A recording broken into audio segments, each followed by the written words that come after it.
समझे, internal liability plus external liability is equal to assets. जरा ध्यान दीजिएगा भाई।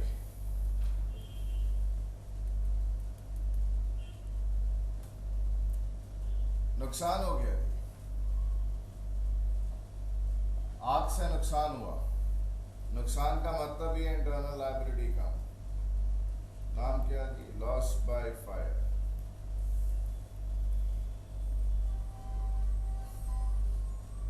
किसी बाहर वाले को कोई फर्क पड़ा नहीं। एसेट कम हो गया थी, बिल्डिंग 50 लाख की कम हो गई। देखिए बराबर है, इस तरफ भी नेगेटिव 50, लायबिलिटी की तरफ एसेट की तरफ भी नेगेटिव 50। लायबिलिटी कम हो तो अकाउंट डेबिट, एसेट कम हो तो अकाउंट क्रेडिट। एंट्री आ गई loss by fire debit to building, credit by कितना जी, 50 लाख 50 लाख।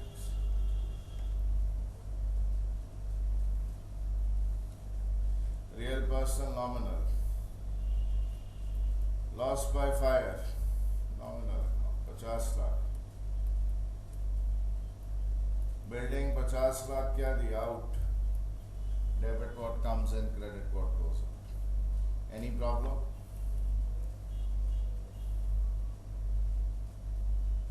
वैसे बड़े भौचक्के से देख रहे हैं, क्या बात है, समझ नहीं आया?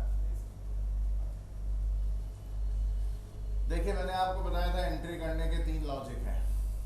मॉडर्न रूल जो मैं दिखा रहा हूँ यहाँ पर, गोल्डन रूल जो मैं जबरदस्ती दिखा रहा हूँ यहाँ पर, और तीसरा है बैलेंसिंग एंड क्लोजर लॉजिक।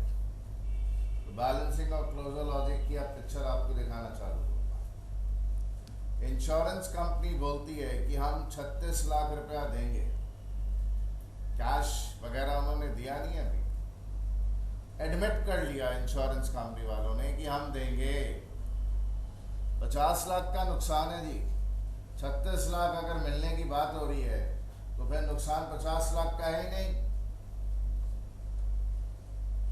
नुकसान खाली कितने का है, 14 लाख।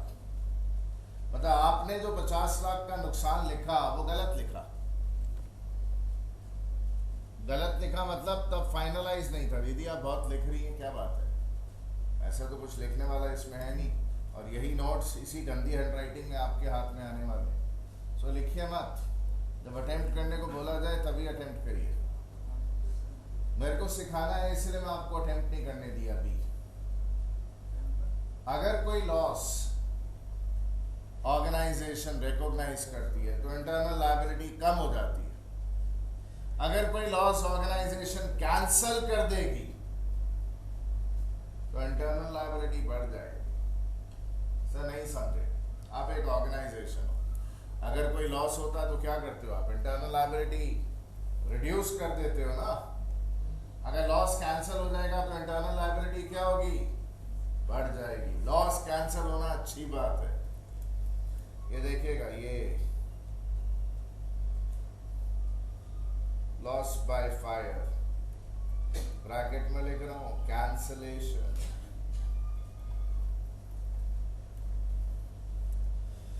कोई लॉस कैंसल हो, रिड्यूस हो, गायब हो तो इंटरनल लायबिलिटी बढ़ जाती है।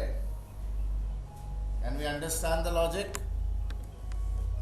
आपको तो समझ नहीं आया? जब लॉस होने से इंटरनल लायबिलिटी कम होगी तो लॉस कैंसल होने से, ये रिड्यूस होने से तो वो बढ़ जाएगी।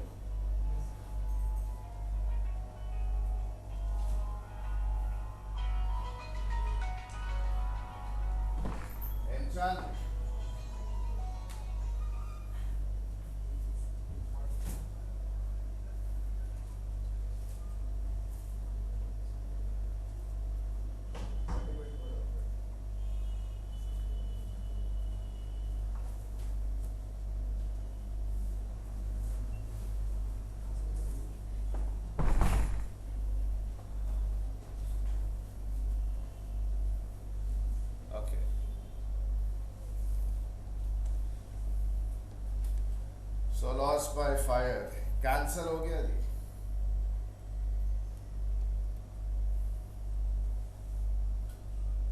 याद रखिएगा, लॉस होने से इंटरनल लायबिलिटी कम, लॉस कैंसिल होने से इंटरनल लायबिलिटी बढ़ जाएगी। अभी फाइनलाइज कितना हुआ जी, फाइनल लॉस कितना हुआ जी, 14 लाख का। तो लॉस हुआ ना भैया, लायबिलिटी कम। ये लिख रहा हूं जी ब्रैकेट में, फाइनल लॉस। कौन से अकाउंट को यूज करते हैं उसको रिकॉर्ड करने के लिए, प्रॉफिट एंड लॉस।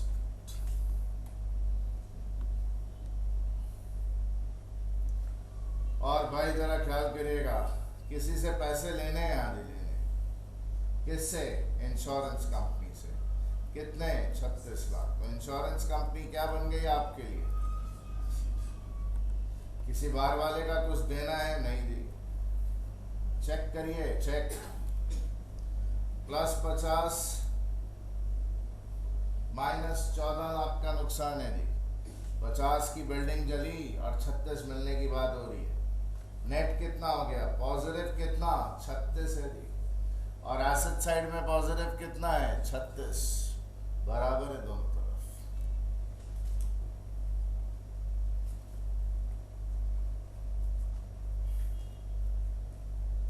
लायबिलिटी बढ़े तो क्रेडिट, घट जाए तो क्या जी, डेबिट। एसेट बढ़ जाए तो क्या जी, डेबिट। तो डेबिट वाले लिख लो पहले, इंश्योरेंस कंपनी 36, फाइनल लॉस क्या जी उधर 14, और कौन सा लॉस बंद, लॉस बाय फायर।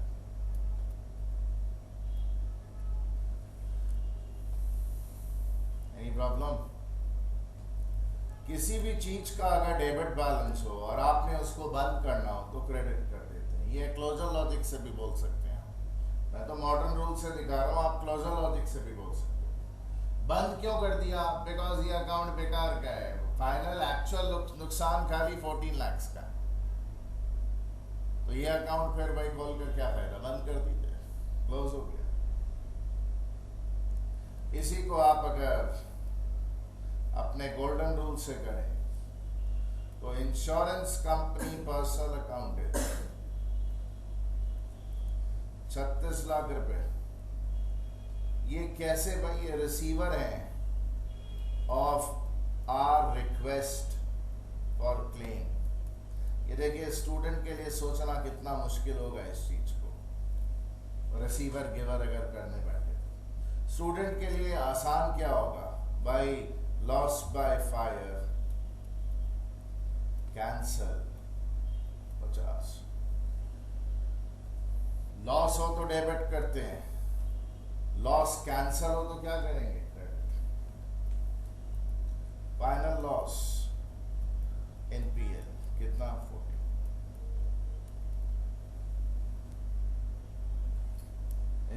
ये आदमी सोच लेगा loss by fire cancel credit, final loss by उधर डेबिट ये कर लेगा। तो बाकी बैलेंसिंग फिगर वो रिसीवर गिवर की चिंता किए बिना स्टूडेंट लिख लेगा।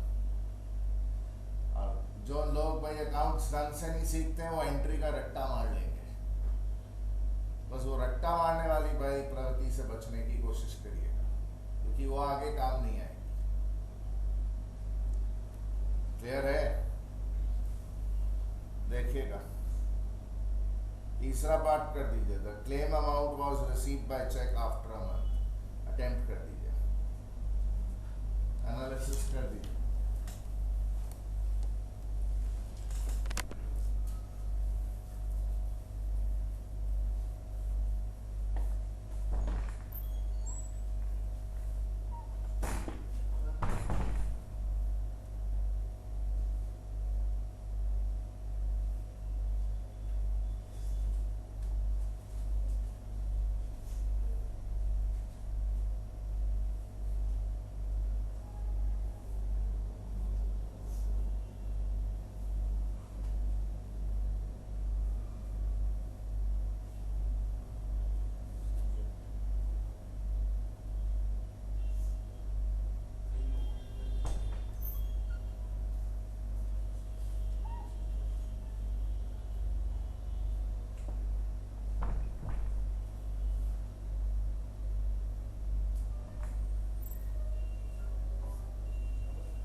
गया?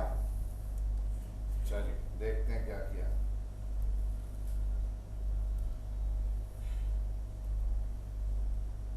भाई चेक से पैसे मिल गए 36 लाख, एसेट बढ़ गया। और कौन सा एसेट भाई? उधर इंश्योरेंस कंपनी को एसेट दिखाया था कि हमने उनसे पैसे लेने हैं, अब वो एसेट नहीं रहा,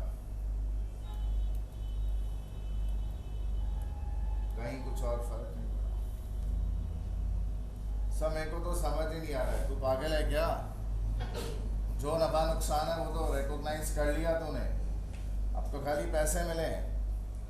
इंश्योरेंस कंपनी एसेट थी, पैसे मिल गए तो एसेट नहीं है। अब एसेट क्या है? रोकड़ा मिलता तो कैश होता है, तो चेक से पेमेंट आती है, तो ये एसेट बढ़ गया भाई। कंप्लीट है भाई दोनों तरफ, एसेट बढ़े तो डेबिट, घट जाए तो क्रेडिट।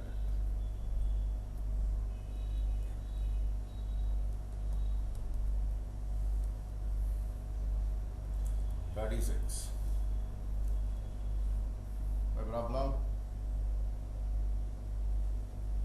उसके बाद भाई जरा ये रियल पर्सन नॉमिनल देख लीजिए। पैसे भाई बैंक क्या जमा हो रहे, रिसीवर जी, और इंश्योरेंस कंपनी वो भी पर्सनल अकाउंट है, क्या है जी? Giver of money. 36 क्लियर है आप सबको? हटा रहा हूं।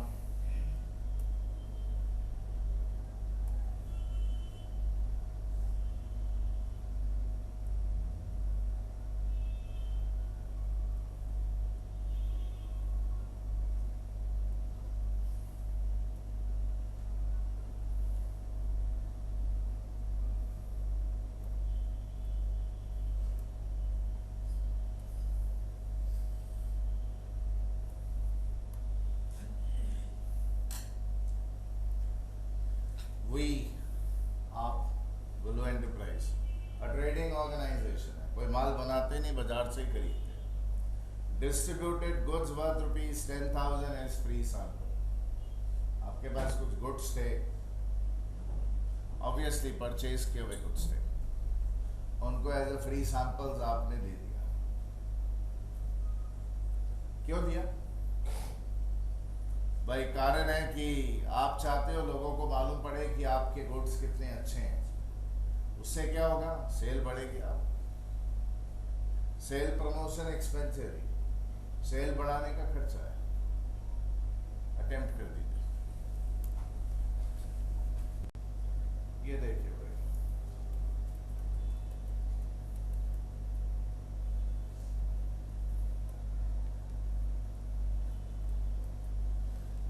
प्लीज अंडरस्टैंड भाई, आपने जब गुड्स खरीदे होते हैं ना, तो आपने उसको परचेज का खर्चा बोल के दिखाया होता। परचेज मैंने आपको बोला था एक्सपेंस लॉस कॉस्ट कैटेगरी का आइटम, और जब गुड्स परचेज करते हैं तो भाई उधर एक्सपेंस हो, लॉस हो, कॉस्ट हो, इंटरनल लायबिलिटी क्या हो जाती है? रिड्यूस हो जाती है। अभी क्या किया? परचेज किए हुए गुड्स आपने भाई उठा के दे डाले। दैट मीन्स आप परचेज नाम का खर्चा जो है कैंसिल कर रहे हो, और उसके बजाय कौन सा खर्चा रिकॉग्नाइज कर रहे हो? एडवर्टीजमेंट बोल लीजिए, या क्या बोल दीजिए, सेल्स प्रमोशन एक्सपेंस बोल, ये खर्चा आप रिकॉग्नाइज करो। सो खर्चा क्या है जी? Sales promotion expenses. खर्चा हो तो इंटरनल लायबिलिटी कम हो जाती है। कितना जी? 10,000। और कौन सा खर्चा भाई कैंसिल कर दिया? कोई कैश वैश दिया है क्या? नहीं नहीं, आपने तो जो परचेज किया था माल उसी को उठा के दे दिया। तो क्या हुआ जी? परचेज नाम का खर्चा कैंसिल। खर्चा कैंसिल हो तो इंटरनल लायबिलिटी क्या होगी? बढ़ जाएगी। क्या नाम से भाई? उधर परचेजेस। अब इस पर क्या फर्क पड़ा? कुछ नहीं। जो लोग कमजोर तरीके से सोचना चाहते हैं, ये ठीक है, चलेगा। ये देखिए, अगर आप कोई ऐसे सोचना चाहे ऑल्टरनेटिवली कि हमारा एक खर्चा बढ़ गया जी, सेल्स प्रमोशन, ये देखिए 10,000, एक्सटर्नल लायबिलिटी में कोई फर्क नहीं पड़ा, और हमारे गुड्स कम हो गए, एक एसेट कम हो गया। गुड्स बोल के तो हम अकाउंट तो खोलते नहीं है। सो गुड्स कम हो गए, ब्रैकेट में लिख रहा हूँ। कौन सा एसेट कम हो गया जी? गुड्स। जिसको गुड्स बोलकर आपने लिखा ही नहीं, क्या बोलकर गुड्स में लिखा है? ऐसे भी सोच सकते हैं, अफेक्ट सेम आएगा। But what you should try to understand is this is what is happening. या आपने परचेज जो खर्चा बोलकर पहले खरीदते वक्त जब माल खरीदा था, इंटरनल लायबिलिटी रिड्यूस किया था, अगर वो खर्चा कैंसिल हो रहा है तो इंटरनल लायबिलिटी बढ़ जाएगा। और कौन सा नया खर्चा रिकॉग्नाइज हो गया दी? Sales promotion. Is it fine? दीदी समझ नहीं आया आपको? आ गया? अभी कूल? सर हम ऐसे सोच लिया तो गलत सोच लिया। नहीं नहीं, ठीक है, कोई प्रॉब्लम नहीं भाई। इंटरनल लायबिलिटी घटे तो क्या दी, बढ़ जाए तो क्या? तो एंट्री क्या हो गई भाई? सेल्स प्रमोशन डेबिट 10,000 और परचेज क्रेडिट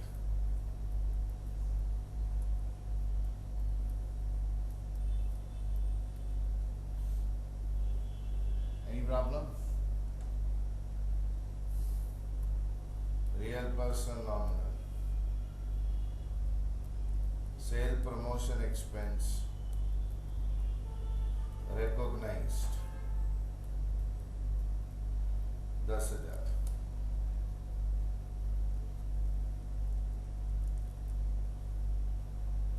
परचेज कैंसलेशन हो गया। खर्चा रिकॉग्नाइज हो तो डेबिट होता है, और खर्चा कैंसिल हो तो क्रेडिट होता है।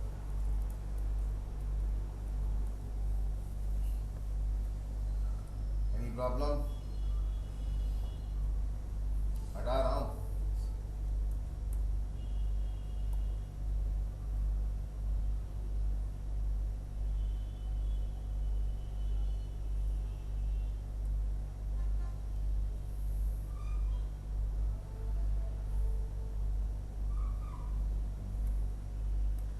आप गुल्लू एंटरप्राइज हो, ये सिचुएशन है।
हो गया?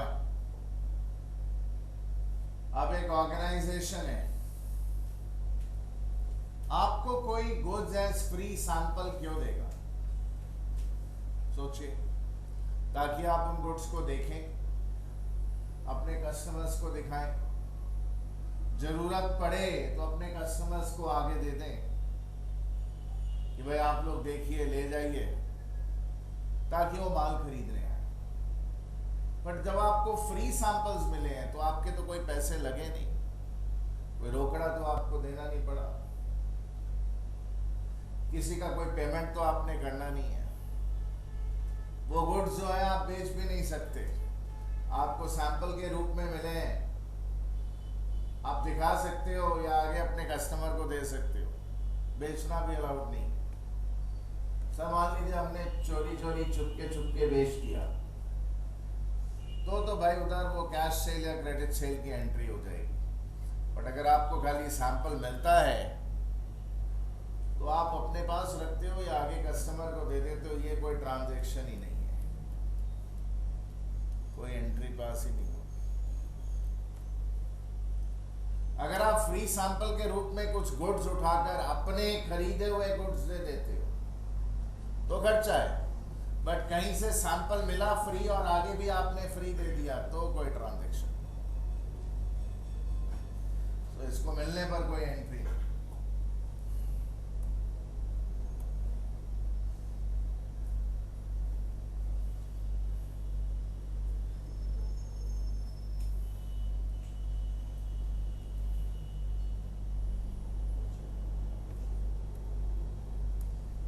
आइए सिचुएशन में पुट अप करते हैं।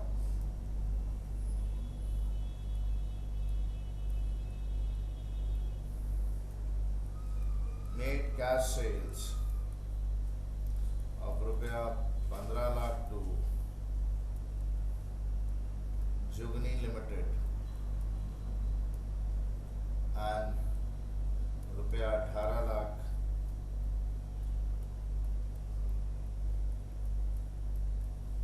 on credit to Banno Enterprise.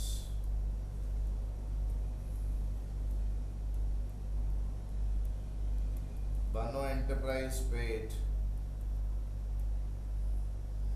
rupees 6 lakh on account.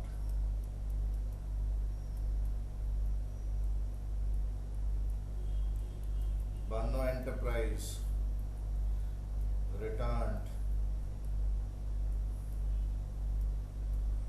goods worth रुपया 2 लाख.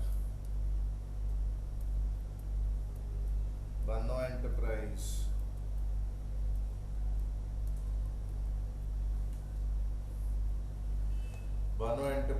paid रुपया 9 lakh in full satisfaction, full settlement.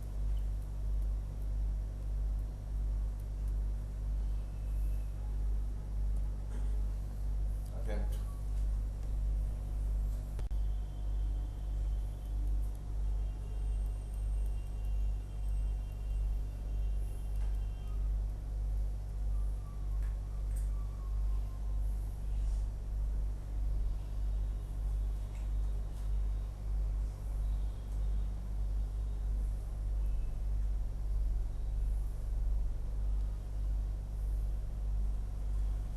Made cash sale 15 lakh to Jugni limited. भाई समझिएगा, कैश सेल करेंगे तो एसेट कैश बढ़ जाएगा। सेल्स, प्रॉफिट, गेन, रेवेन्यू सब इंटरनल लायबिलिटी को बढ़ाते हैं। ये देखिएगा 15 लाख, माफ करिएगा भाई, धीरे धीरे लिखूंगा।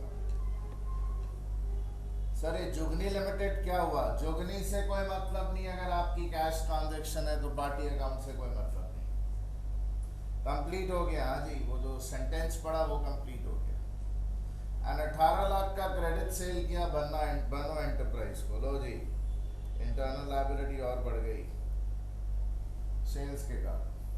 टोटल 33 लाख से इंटरनल लायबिलिटी बढ़ी सेल के कारण। और पैसे लेने हैं, एसेट बढ़ गया थी। एसेट भाई नाम नहीं लिखा होता तो ट्रेड डेटर लिखता, यहाँ पर तो भाई उधर बनो एंटरप्राइज लिखूंगा, ट्रेड डेटर लिखता। हो गया आदि, हो गया। Analysis complete. लायबिलिटी बढ़े तो अकाउंट क्या होता है? क्रेडिट। एसेट बढ़ जाए तो क्या डेबिट, बढ़ जाए तो क्या डेबिट, दोनों डेबिट।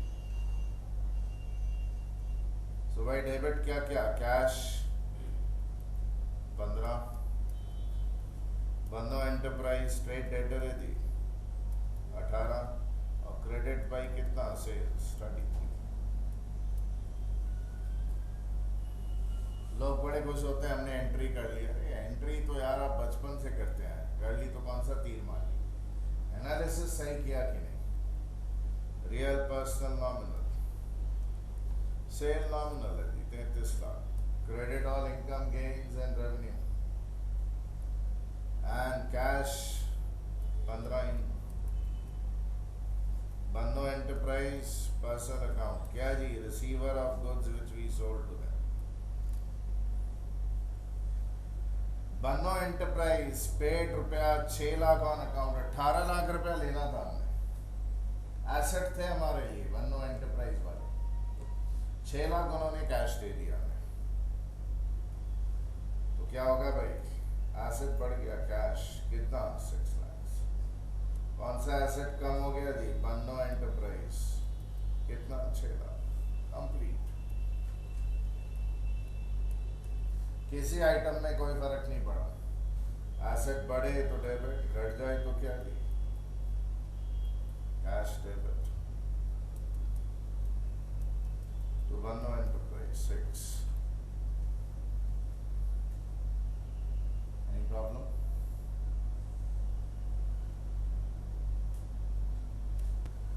भाई रियल पर्सन नॉमिनल का क्या सीन है,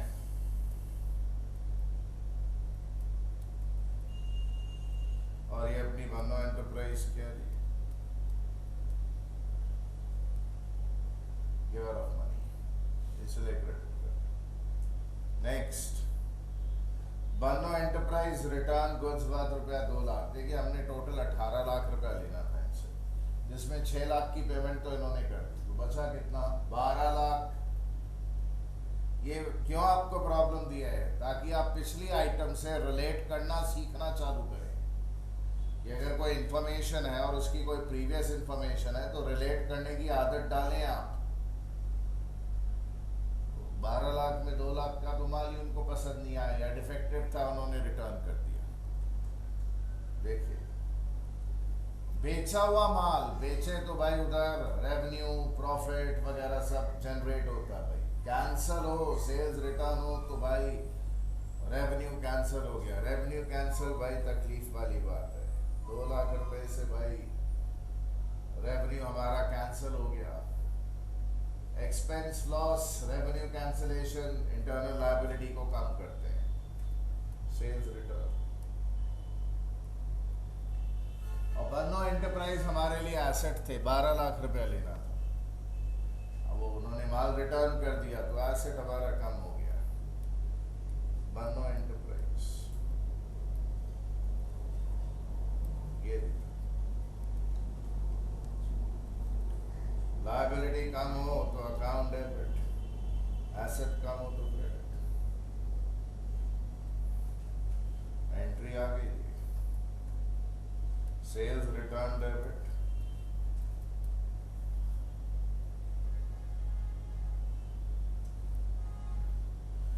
टू बाई क्या जी क्रेडिट बनो enterprise real person, sales return क्या जी रेवेन्यू कैंसलेशन, रेवेन्यू कैंसलेशन नुकसान है इसलिए डेबिट होगा। और बनो एंटरप्राइज क्या जी उधर गिवर ऑफ रिटर्न गुड्स,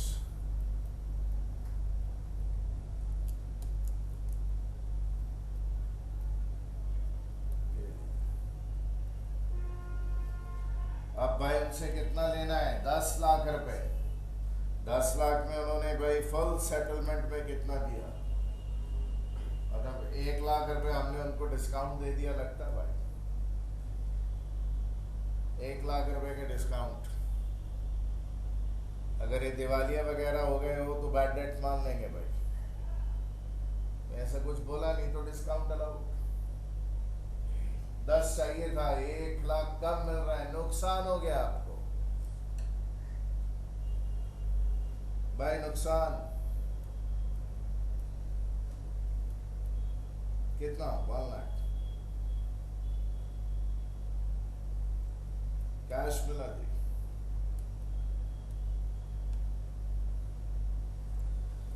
और हमारा एसेट 10 लाख का कम हो गया। नाम क्या जी? बनु एंटरप्राइज। देखिए दोनों तरफ बराबर है। नेगेटिव 1 यहाँ पर और यहाँ पर भी क्या जी? नेगेटिव बराबर है जी दोनों तरफ। लायबिलिटी भाई उधर कम हो गया। एसेट बढ़े तो डेबिट, घट जाए तो क्या जी? तो डेबिट में 2 आइटम्स हैं, डिस्काउंट अलाउड डेबिट,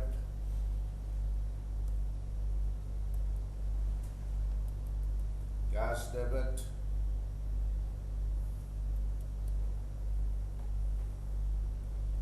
तो क्या जी? बनु एंटरप्राइज।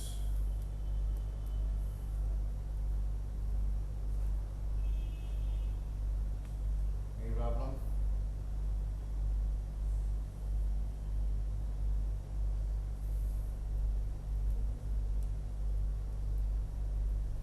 कैश देखिए कहाँ लिख रहा है, इन। भाई और क्या जी? दर्द हुआ जी? दर्द कितने का दर्द है? 1 लाख। Expenses debit. और ये गिवर ऑफ पैसा और गिवर ऑफ दर्द कौन है? 2 चीजें मिली। एक तो रुपया मिला 9 लाख, और क्या जी?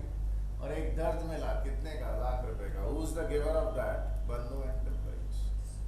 गिवर है जी, गिवर।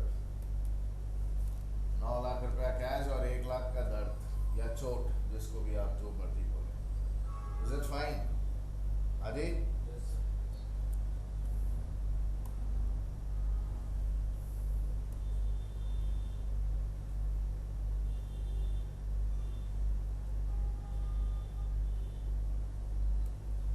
सर ये चिल्लड़ है, हम लोग अब इसको करने में इंटरेस्टेड नहीं है। बेटा कर लीजिए, ट्रस्ट मी, कोई पर्पस के लिए।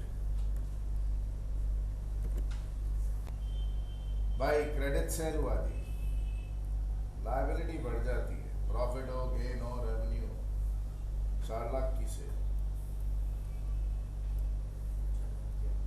और एसेट बढ़ गया। नाम है एसेट, पार्टी का नाम तो पता नहीं, डेटर। पहला एनालिसिस,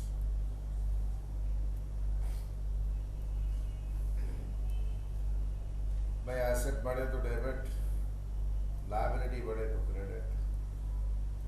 डेटर अकाउंट खोला आपने बुक्स में और सेल्स अकाउंट दिए।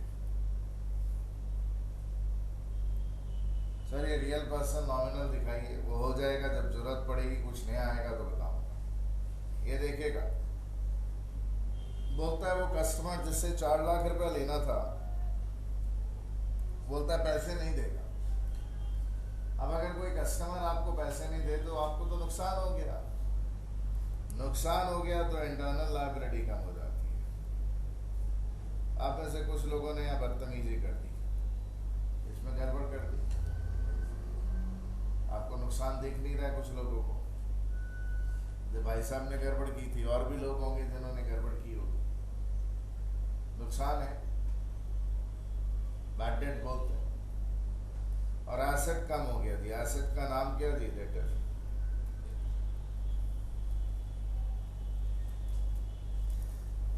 इसका भाई इफेक्ट क्या हुआ? इफेक्ट ये हुआ, लायबिलिटी अगर कम हो तो डेबिट, एसेट कम हो तो क्रेडिट।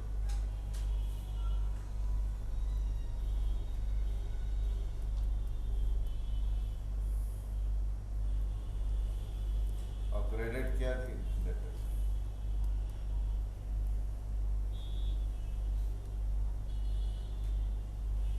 अब रियल पर्सन नॉमिनल अगर आप देखें, ये देखिए सेल जब हुआ था तो रेवेन्यू था, इसलिए क्रेडिट। और ये डेटर कौन है? Personal account. Who's debtor? Receiver of goods sold.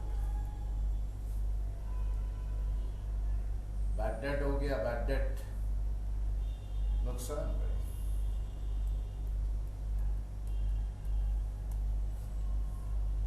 नुकसान का गिवर क्यों कौन है भाई उधर? डेटर, पर्सनल अकाउंट, कह दी गिवर ऑफ लॉस, लॉस देने वाला। You should try to understand a very important thing कि अगर कोई डेटर बैड डेट हो जाता है तो देखिए उसका अकाउंट बुक से गायब हो जाता है। डेटर अकाउंट अब बुक्स में नहीं है। अब राइट ऑफ होने के बाद अगर कोई भी डेटर पैसा दे तो फिर उस पार्टी अकाउंट को दोबारा नहीं खोलते हैं। जो बंद हो गया ना भाई, बंद हो गया डेटर। अब अगर कोई पैसा देगा तो आप तकदीर के सांड हो, ऊपर वाले की कृपा है आप पर, बैठे बैठाए आपको एक फायदा हो गया। तो जब भाई उधर ये 2.5 लाख रुपया रिकवर होता है तो आपका एक एसेट बढ़ गया जी, कैश। और पार्टी अकाउंट बंद हो चुका है, क्लोज्ड। बस यही समझाना है कि अगर कोई डेट बैड डेट बोल के राइट ऑफ कर ली गई है, बुक से हटा दी गई है। राइट ऑफ कर लेना मतलब बुक से हटा दिया। अब अगर उसकी रिकवरी होगी तो वापस पार्टी अकाउंट नहीं खोलते हैं, एक इनकम गेन का अकाउंट खोलते हैं। इनकम गेन हो तो भाई उधर क्या होता है? इंटरनल लायबिलिटी बढ़ जाती है। क्या भाई बोलकर लिखेंगे? बैड डेट रिकवर्ड अकाउंट या बैड डेट रिकवरी अकाउंट, ऐसे भाई रिकॉग्नाइज किया जाए। बस यही सिखाना था, इतना ही सिखाना था कि अगर कोई डेट बैड हो चुकी है और उसकी रिकवरी होती है तो वापस पार्टी अकाउंट इन्वॉल्व नहीं करते हैं, वो बंद हो चुका ऑलरेडी। अगर आपने राइट ऑफ कर लिया उसको बैड डेट को। Is it clear? अजय भाई साहब समझ रहे हैं, सीख रहे हैं हम लोग। भाई एसेट बढ़े तो डेबिट, लायबिलिटी बढ़े तो credit, cash debit to bad debt recovered, 2.5। और रियल पर्सन नॉमिनल में कैश 2.5 लाख है और एक क्या जी उधर नॉमिनल बैड डेट रिकवर्ड।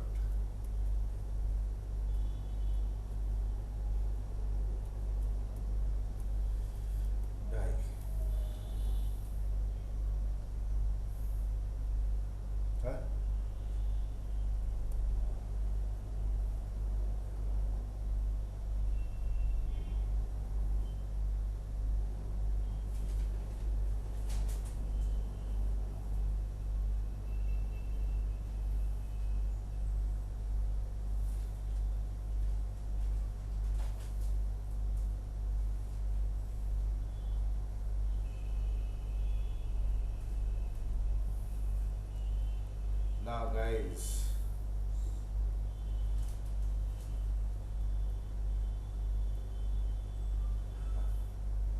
इसको आप लगाएं, उसके पहले मैं थोड़ी बात कर लूँ आपसे।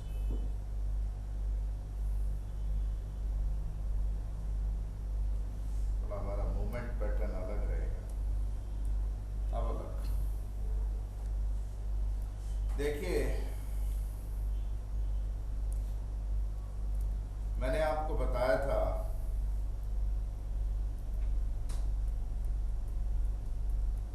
कि अकाउंट्स बनाने के 2 मेन ऑब्जेक्टिव थे।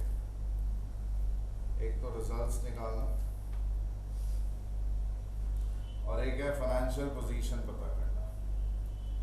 और मैं nth टाइम आपको बता चुका हूं, बोल चुका हूं कि रिजल्ट निकालने के लिए मैन्युफैक्चरिंग, ट्रेडिंग और पीएल बनाया जाता है। 2 अकाउंट और बनते हैं, एक पीएल एडजस्टमेंट अकाउंट जो पुराने सालों के प्रॉफिट लॉस को निकालने में कोई गलती वलती की गई हो वो प्रॉफिट एंड लॉस एडजस्टमेंट के थ्रू रिकॉर्ड हो जाता है। और अगर भाई उधर कुछ एक से ज़्यादा आपके मालिक हो उनको जो प्रॉफिट डिस्ट्रीब्यूट करने हैं वो पीएल अप्रोप्रिएशन के थ्रू दिखाए जाते हैं। क्या आपको ये बातें याद हैं? आपको तो याद नहीं है भाई साहब, उसके लिए क्लास अटेंड करनी पड़ती है जो कि आप रेगुलरली नहीं कर पा रहे थे पीछे। और फाइनेंशियल पोजीशन निकालने के लिए 2 चीजें हम फाइंड आउट करते हैं। नंबर 1, एक तो भाई उधर अपनी बैलेंस शीट और एक कैश फ्लो स्टेटमेंट बनाते हैं। अभी मेरा इंटरेस्ट क्या है कि तीन अकाउंट्स आर ग्रेव, कब्र, जहां पे मुर्दा दफनाया जाता है, for all nominal account items. जितनी भी नॉमिनल अकाउंट आइटम्स हैं, उन सारी नॉमिनल अकाउंट आइटम्स की कब्र तीन अकाउंट है। एक तो manufacturing account, all expenses relating to production,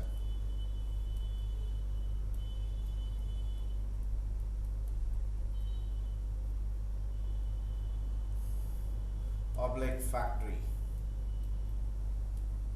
are closed by transfer to this account.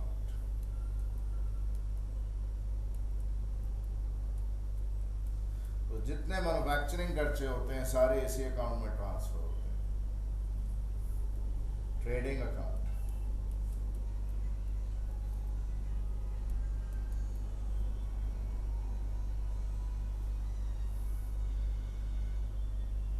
भाई,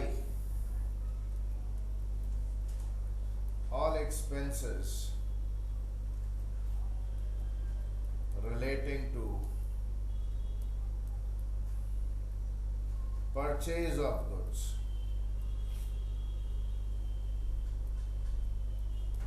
must be closed by transfer to this account. जितना भी आप फिनिश गुड्स बाजार से परचेज करोगे, रेडी माल, उनकी परचेज से रिलेटेड आपके घर तक जब तक गुड्स नहीं पहुंच जाते हैं, जितने खर्चे हैं परचेज से रिलेटेड, वो इसी अकाउंट में बंद होते हैं। मैं अभी एक्सपेंसेस की बात कर रहा हूं, मैं फुल फ्लेजेड डिस्कशन नहीं कर रहा हूं, मैं आपको एक आउटलाइन या स्केच खाली दे रहा हूं। प्रॉफिट एंड लॉस अकाउंट क्या करता है? Records all office administrative expenses, office की या एडमिनिस्ट्रेटिव जितनी एक्सपेंसेस हैं वो रिकॉर्ड करेगा। All selling and distribution expenses,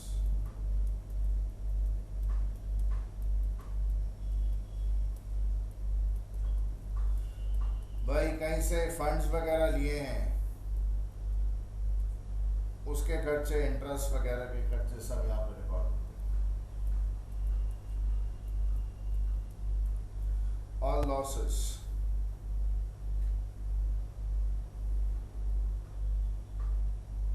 they get record. ये बेसिक थीम आपकी क्लियर होनी चाहिए। ये मैं आपको क्यों बता रहा हूं,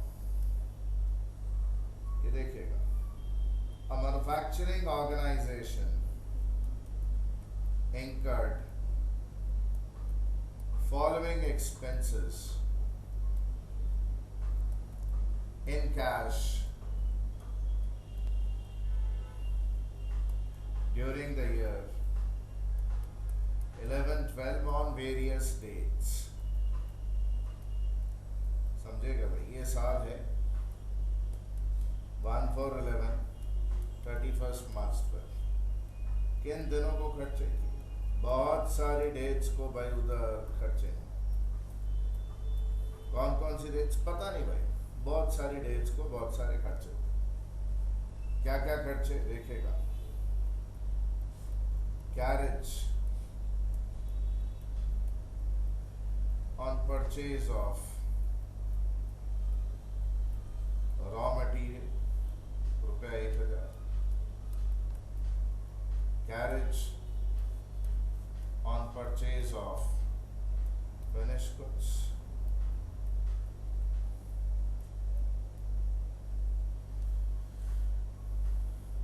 ₹2,000, carriage for sending goods to customers ₹3,000 bracket में लिख रहा हूँ, कैरेज आउटवर्ड बोलते हैं इसको।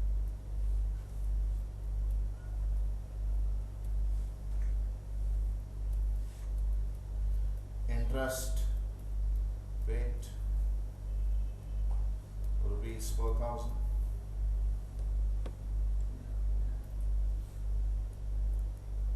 सैलरी ₹5,000। वेजेस ₹6,000।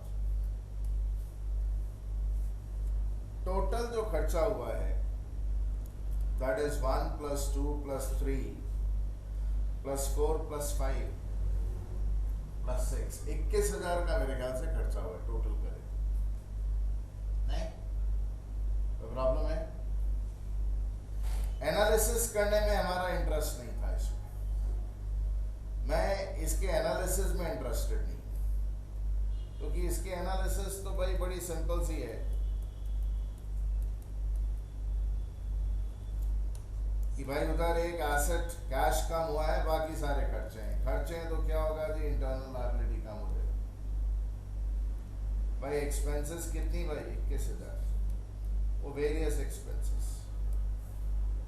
और कैश कितना कम हो गया जी उधर 21,000।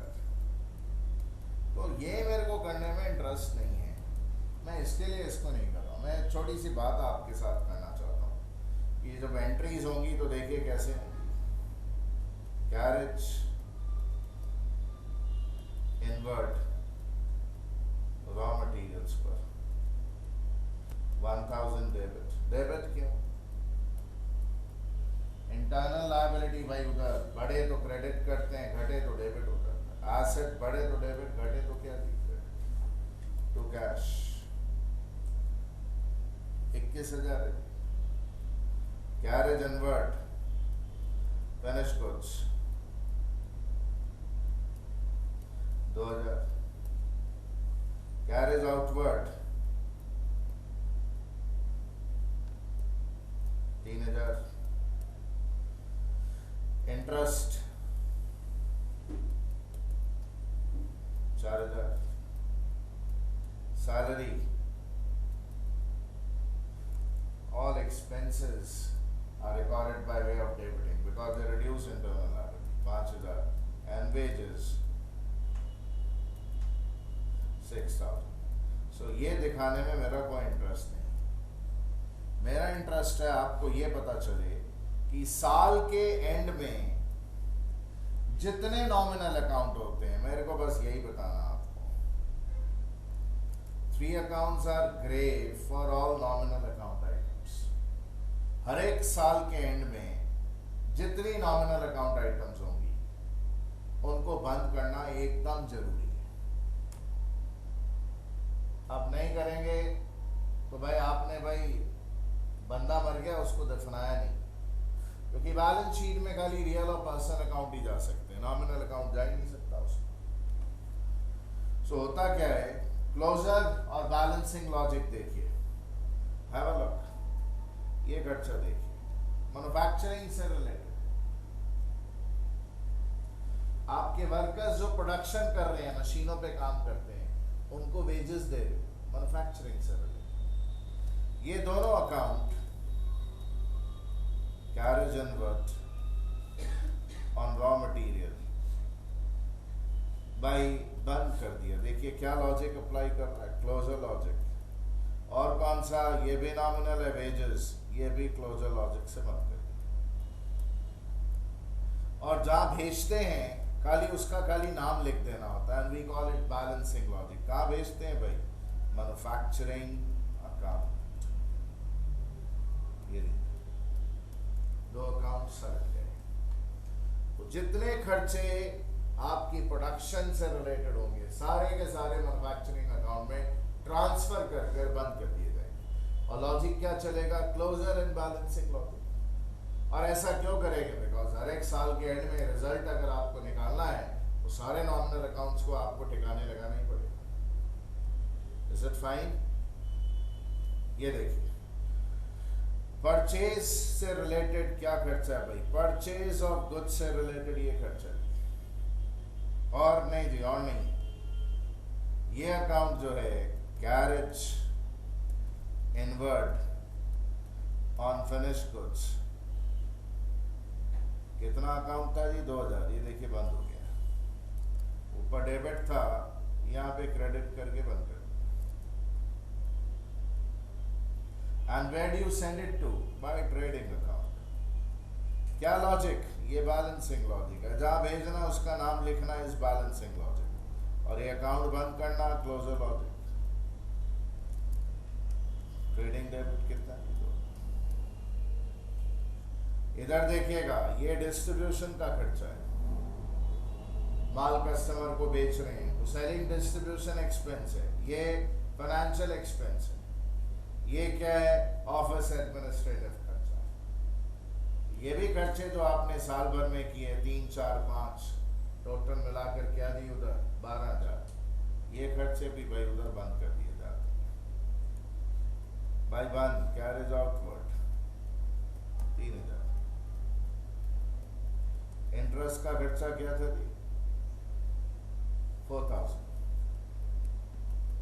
और सैलरी का खर्चा कितना था? 5,000। All accounts closed. लॉजिक क्या? Closure logic. और जितने ऑफिस एडमिनिस्ट्रेटिव, सेलिंग डिस्ट्रीब्यूशन या फाइनेंशियल एक्सपेंसेस होते हैं, उनको कहाँ भेज दिया जाता है? Profit and loss account. ये सारी एंट्रीज साल के एंड में पास की जाती है, तीनों एंट्रीज। और तीनों एंट्री पास करने का लॉजिक क्या है भाई? अकाउंट के 2 ऑब्जेक्टिव अचीव करने हो, जिसमें पहला ऑब्जेक्टिव है रिजल्ट बनाना, तो सारे नॉमिनल अकाउंट आइटम्स को इन्हीं 3 अकाउंट में कहीं ना कहीं ठिकाने लगा दिया जाए। Is the logic clear? दीदी कुछ समझ आ रहा है? सर ये तो हमें पता है। अरे आपको क्या नहीं पता है चचा, आप तो उस्ताद हो। सर ऐसे क्यों बोल रहे हैं? तो फिर क्या करूं?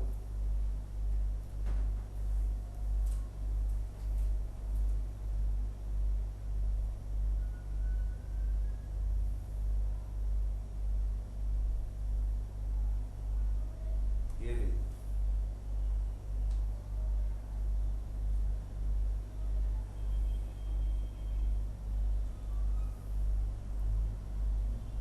रेक्टिफिकेशन में आता हूं मैं।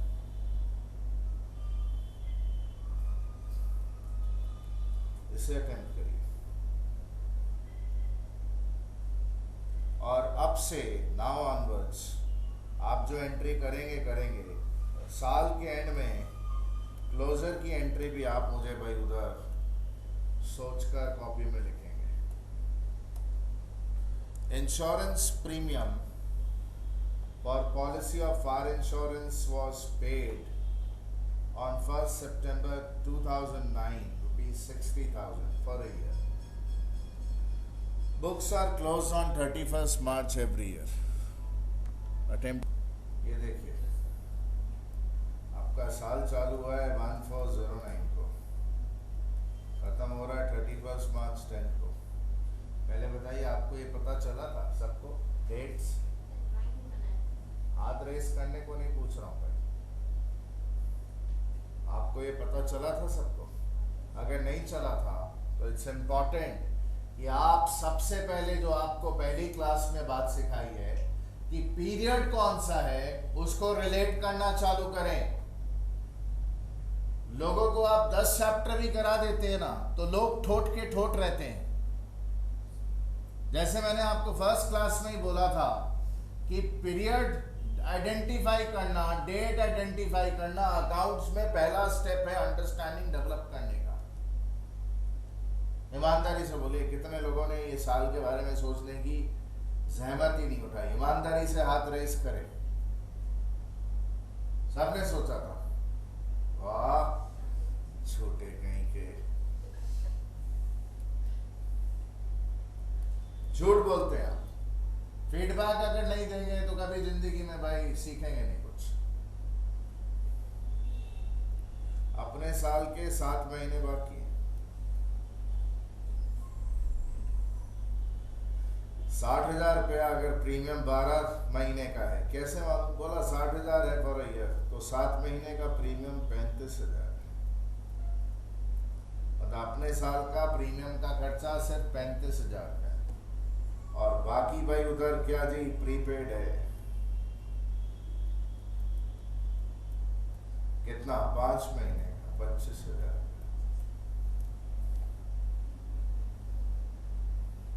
अब बताइए ईमानदारी से, कितने लोगों ने ये सही नहीं किया था? 1 2 3 4 5 6 7। तो ये आप लोग कब सीखेंगे? ये तो आपकी बेसिक अकाउंट्स क्लास है, मैं तो शुरुआत से सिखा रहा हूँ। आप में से तो कई भाई उधर फर्स्ट ईयर के स्टूडेंट्स हैं, तो 11-12 में आपको सिखाया नहीं, अभी सीख रहे हैं ना? I hope so. सर हम ना बड़े बेवकूफ़ किस्म के लोग हैं। सर सुनिए ना सर, आपको याद है आपने एक प्रॉब्लम हम लोग को टेस्ट करने के लिए दिया था, ये सर देखिए ना कितना बड़ा बेवकूफ़ है सर, उसमें भी गलती किया, अभी तक इसमें भी गलती कर रहा है। सर क्या बोलेंगे आप हमको? ढीठ, जिद्दी। सर आपको बहुत मजा आता है ना ये सब बोलने में, हम लोग गलती करते नहीं। मैं चाहता हूं कि आप पीरियड के रिलेशन में सोच डेवलप करना चालू करें। अगर आप 10 बार बताने के बावजूद भी नहीं करेंगे तो फिर ढीठ ही बोलूंगा ना भाई। तो ये 1909 को भाई ये एनालिसिस हो रहा है, internal liability, external liability, asset. Insurance premium पे किया भाई, देखिएगा मेरे पास 2 ऑप्शन है। 60,000 का पेमेंट किया था कैश। नॉर्मली भाई पेमेंट किससे होता है? चेक से। अगर आप मुझे बोलें तो मैं क्या प्रेफर करूंगा ये, बट यहाँ तो क्वेश्चन में कुछ लिखा नहीं है, इसलिए कैश चल जाएगा, नहीं तो रियल लाइफ में पेमेंट चेक वगैरह से होती है। Is it fine? खर्चा है, हाँ जी है ना। कितना है खर्चा? इंश्योरेंस का खर्चा सिर्फ 35,000।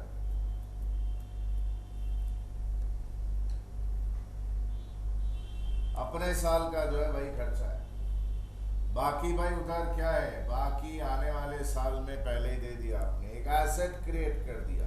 प्रीपेड एक्सपेंस कितना? 25। Prepaid insurance.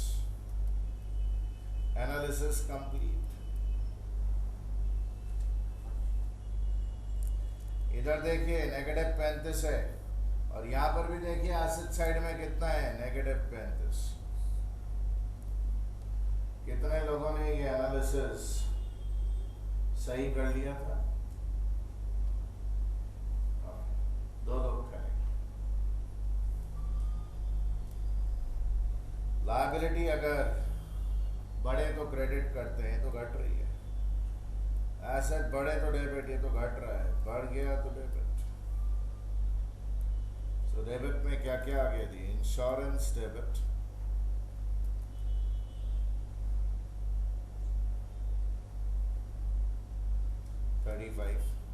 और क्या डेबिट था जी? प्रीपेड इंश्योरेंस,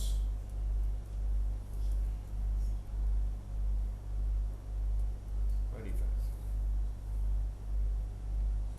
एंड कैश कम हो गया थी, या बैंक पे लिख सकते हैं 60,000। ये एंट्री कौन सी डेट को हो रही है जी? 1909 को।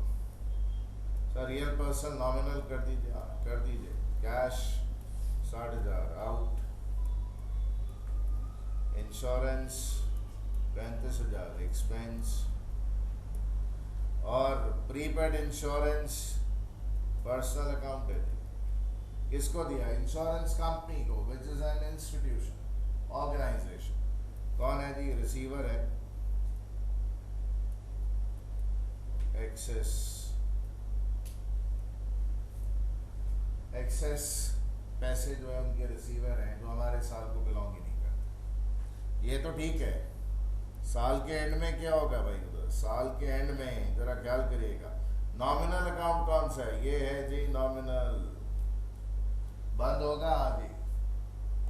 कैसा खर्चा जी? एडमिनिस्ट्रेटिव खर्चा जी, ऑफिस एडमिनिस्ट्रेटिव खर्चा। किधर ट्रांसफर? पीएल में। तो साल के एंड में 31 मार्च 10 को इंश्योरेंस कितना जी उधर? 35,000। बंद हो गया जी। Closure logic. और बैलेंसिंग लॉजिक से कहाँ भेज देंगे उसको? पीएल। Any problem?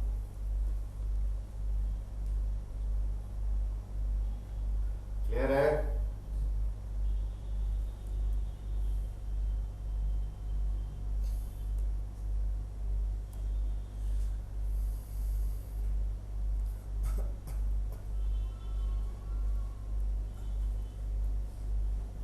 इस पे कल पहुंचेंगे, इससे भाई उधर आप प्रॉपर ढंग से चीज़ों को सीख पाएंगे।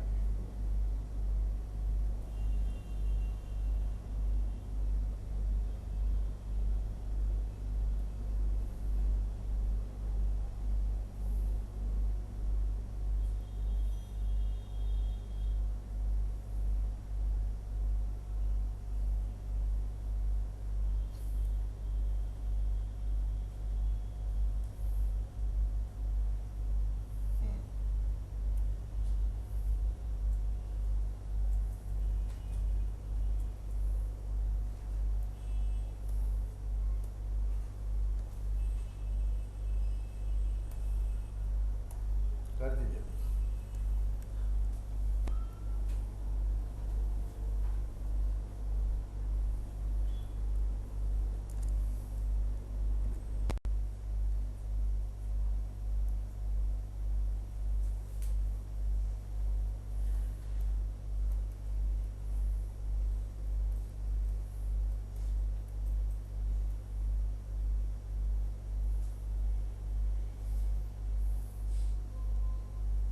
पंद्रह % वाला लोन लिया, जरा डेट देखिएगा। 1409 लोन टेकर। लोन लेने का मतलब है भाई उधर आप किसी से रोकड़ा ले रहे हो। कितना था जी? 20 लाख। लोन का नाम क्या है जी? 15% वाला लोन अकाउंट। ऐसा भाई कैश लिया, कैश रोकड़ा। कई लोगों को पता ही नहीं चलता है कि लोन लेने का मतलब भाई कैश की बात हो रही है, आपको पैसे की जरूरत है। आसिफ पढ़। किसी से लोन लेना कोई एक्सपेंस या लॉस नहीं है। पैसे लिए हैं और पैसे रिटर्न करने हैं। What is it? External liability. A loan of 15% is taken, 20 lakh रुपए का। एक्सटर्नल लायबिलिटी बढ़ गई कितने से? 20 लाख। नाम क्या है जी उसका? 15% वाला लोन। बराबर हो गया जी, बराबर। लायबिलिटी साइड में पॉजिटिव 20, एसेट साइड में भी क्या जी? कितने लोगों ने गड़बड़ की एनालिसिस करने में? कितने लोगों ने इंटरनल लायबिलिटी में कुछ लिख लिया था? हाथ रेस करेंगे जरा ईमानदारी से।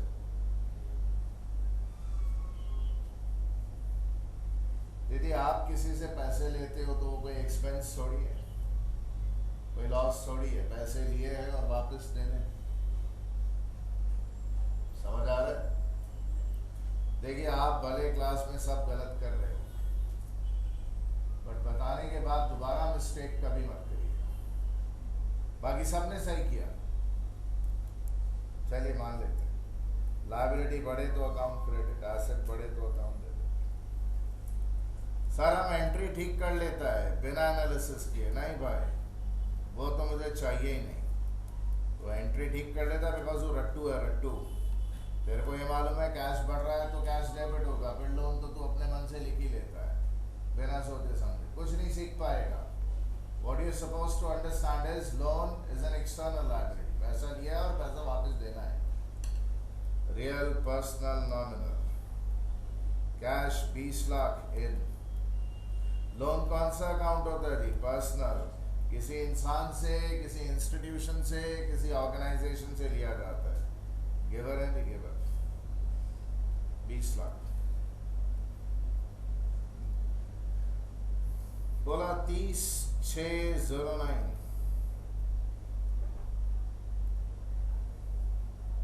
3 महीने का ब्याज लग जाएगा। लोन कितना था? 20 लाख। कितना परसेंट इंटरेस्ट है पूरे साल का? 15%, 3 लाख रुपया होता है। बट ये कितना महीने का लगेगा? 3 मंथ्स। कितना हो गया जी? रुपया 75,000। कोई मुफ्त में तो लोन देगा नहीं आपको। देखिए क्या हुआ, 75,000 रुपये का खर्चा लग गया। खर्चा मतलब इंटरनल लायबिलिटी का, इंटरेस्ट ऑन लोन, एक्सपेंस है एक्सपेंस। और एक्सटर्नल लायबिलिटी बढ़ गया जी। कौन सा एक्सटर्नल लायबिलिटी? 15% वाला लोन अकाउंट, ये लायबिलिटी बढ़ गया। आप चाहें तो एक और अकाउंट खोल सकते हैं, interest on loan accrued account. But भाई अगर आपके पास वो लायबिलिटी का नाम हो तो उसी को बढ़ा दीजिए। वैसे आप चाहें तो कर सकते हैं, एक्रूड इंटरेस्ट ऑन लोन।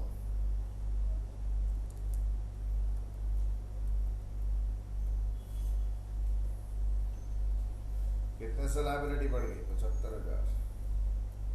और क्या फर्क पड़ा? कुछ नहीं। -75, पॉजिटिव 75, 0। और इस तरफ भी कह दी 0, बराबर है।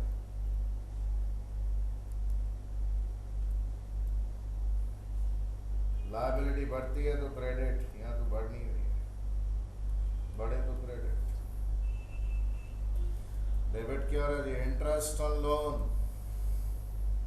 75,000। तो क्या दी? 15% लोन ऑब्लिक क्या लिए? एक्रूड इंटरेस्ट, जो भी आप लिखना चाहें। रियल पर्सनल नॉमिनल करें तो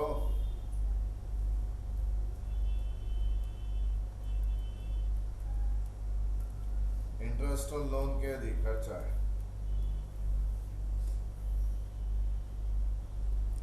और 15% लोन बोल लें या एक्रूड इंटरेस्ट अकाउंट बोले, वो कौन सा अकाउंट है? पर्सन। कौन है ये लोग? Giver of loan facility.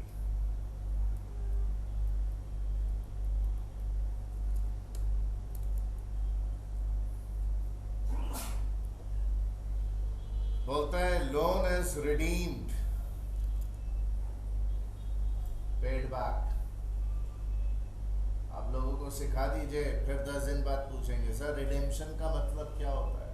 Returning back को बोलते हैं रिडेम्पशन। बोला 30,6 को हमने पैसा वापस कर दिया। 2 ट्रांजैक्शन हुई, इंटरेस्ट रिकॉग्नाइज किया और पैसा वापस कर दिया। पैसा वापस करेंगे तो कितना करेंगे? 20 लाख प्रिंसिपल का और इंटरेस्ट का 75,000। कितना? 20,75,000, 20,75,000। तो रिटर्न कर देंगे आदि। रिटर्न करने से क्या होगा? आपकी एक्सटर्नल लायबिलिटी कम हो जाएगी, 20,75,000। क्या भाई नाम क्या? 15% लोन अकाउंट नाम की लायबिलिटी कम, और कैश भी कम हो जाएगा। कितना? 20,75।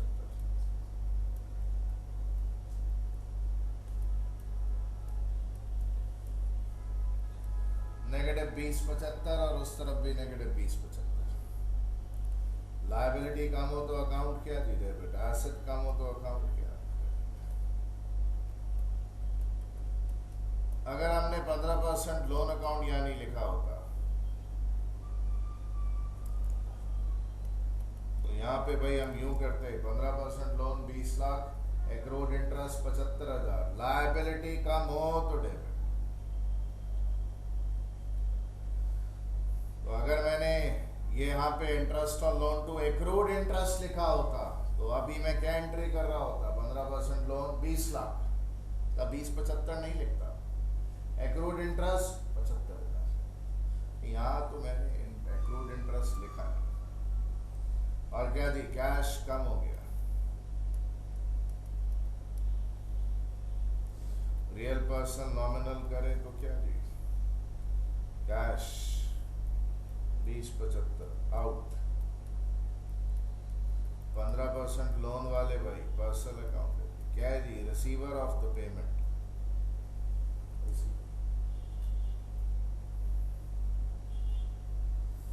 एनी प्रॉब्लम, कोई झगड़ा तो नहीं है? अरे सर ऐसा कितनी बातें करेंगे, जितने चैप्टर अकाउंट्स में आने वाले हैं उन सब की एंट्री सिखाऊंगा। 8 से 10 क्लासेस लूंगा, सारी बेसिक एंट्री सिखाऊंगा। ये तो अभी पिक्चर चालू की है। तो प्रॉब्लम एक ही है कि मैं 2 घंटे के ऊपर नहीं दे रहा हूँ। तो मुझे एक दिन कमिंग वीक में ऐसा चाहिए जिसमें मैं आपको 4 घंटे बैठा लूँ तो आप भाई उफ नहीं करें। मैं बोल दूंगा कौन सा दिन, एडवांस में बोल दूंगा।